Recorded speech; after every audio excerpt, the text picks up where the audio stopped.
Hello friends, welcome to Enliven English, making the language entertaining, lively and functional.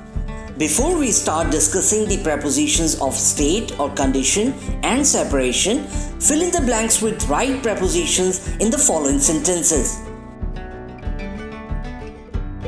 Even in difficult times, Martha looks ease. Leaves are falling trees. The patient was cured cancer. Everyone is invited to the party Mark. There was nobody at home Steve.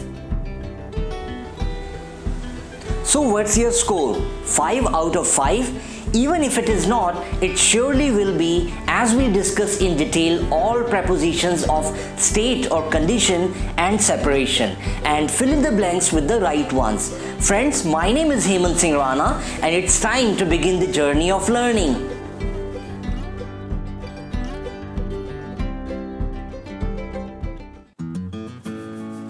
First impression is not the last impression, but it certainly is the most important one.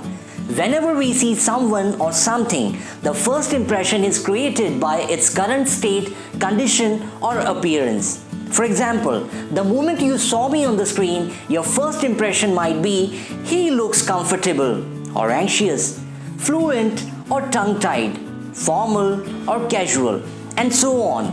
Whenever we want to give words to our impressions or tell in what conditions or state someone or something is, prepositions of state or condition at, in, on and under help us. In other words, whenever we want to answer the question how someone or something appears to be, prepositions at, in, on and under help us express ourselves. Let us understand this with the help of some examples.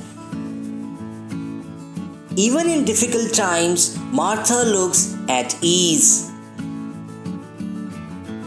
The couple is at war with each other.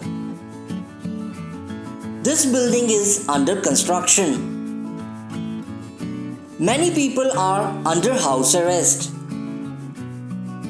Martha is in a good shape these days. They are deeply in love with each other. He can't move out of town as he is on medication. We can't meet Steve as he is on a 2-week sabbatical. In all the sentences, we either mentioned how someone or something appeared to be or specified what state or condition someone or something was in. Sometimes the appearance, state or condition of people, things and situation undergo a change. When there is a change from one state to another or this transformation, prepositions to and into are used for expressions. Let's see some sentences. The weather has gone from bad to worse. His hatred for me gradually turned into love. Mark has been promoted to the post of project manager. With hard work, Elizabeth has grown into a competent leader. The hope gave way to despair as we lost the match. We saw in the just mentioned sentences, the change is constant. Another reality of life is separation.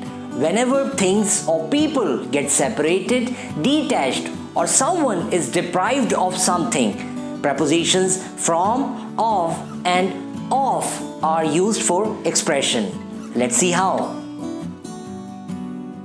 Leaves are falling off trees.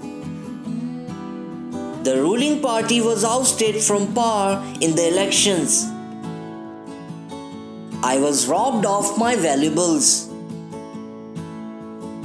Mark jumped off the bed to get ready. Steve stays away from alcohol. The patient was cured of cancer. Visitors shall keep off the beach at night. Have a look at the two sentences on your screen. Mark fell off the bus. Mark fell from the building. Now, fell off and fell from may sound similar, but we should never use them interchangeably, and I'll tell you why. Phrase fell off generally implies the separation happened during a movement or while something was in motion, whereas fell from indicates a stationary location or an area of containment from where someone or something got separated or detached. Therefore, in the first sentence, we have used fell off as the bus was in motion and the separation happened during the movement. In the second sentence, fell from is used as the separation happened in an area of containment or a location which was stationary and not moving. Now, just like fell off and fell from, preposition except and except for, but and but for too can be confusing. So let's clear the air. You might have come across many situations where you might be expecting something from someone, an invite or your name on some list. But to your surprise, you didn't get an invite, you didn't get the thing that you wanted, and your name also didn't figure on the list. To express exclusion, we use preposition except and phrase except for. In other words, to express the exclusion of things and people in the main part of any sentence, we use preposition except and except for. Both mean the same, not including or excluding. Let's see some examples. Everyone is invited to the party except Mark or except for Mark. I like all green vegetables except spinach or except for spinach. I exercise throughout the week except Sunday or except for Sunday. We use only except for, not except, when we want to convey that the statement made in the first part of the sentence is not completely true. For example, the company has made huge profits this fiscal, except for the first quarter. The conference went as per plan, except for short interruption.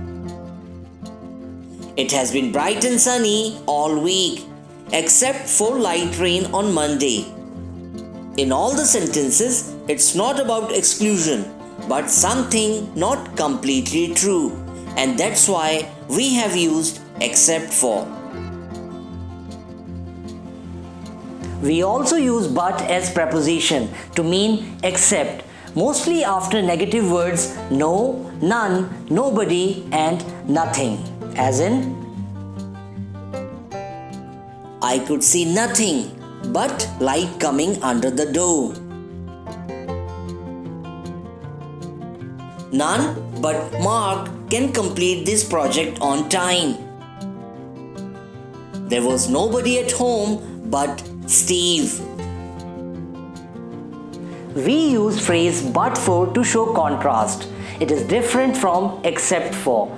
But for introduces a negative idea which conveys why something in the main part of the sentence didn't happen. Let's see some sentences.